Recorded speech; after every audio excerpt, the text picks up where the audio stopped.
उदगाव येथे बनावट नोटा तयार करणाऱ्या तिघांना जयसिंगपूर पोलिसांची धडक कारवाई.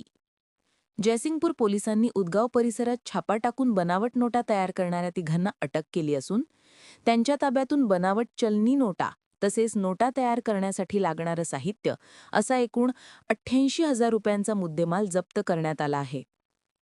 या प्रकरणी पोलीस हवालदार प्रकाश नारायण हंकारे यांनी दिलेल्या फिर्यादीवरून जयसिंगपूर पोलीस ठाण्यात आज गुरुवार दिनांक 30 ऑक्टोबर रोजी दुपारी 1:30 वाजता गुन्हा नोंदवण्यात आला आहे.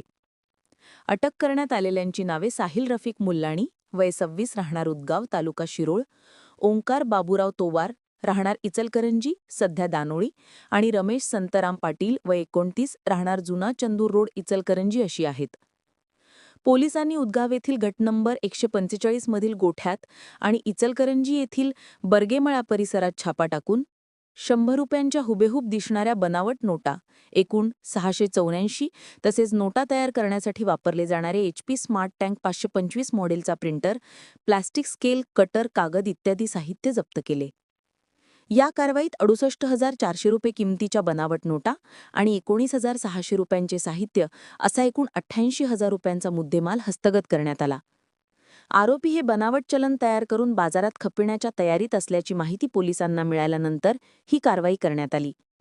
या प्रकरणाचा पुढील तपास पोलीस उपनिरीक्षक माने हे करत असून या कारवाईमुळे परिसरातील बनावट चलन तयार करणाऱ्या टोळ्यांना चांगलाच धक्का बसला आहे.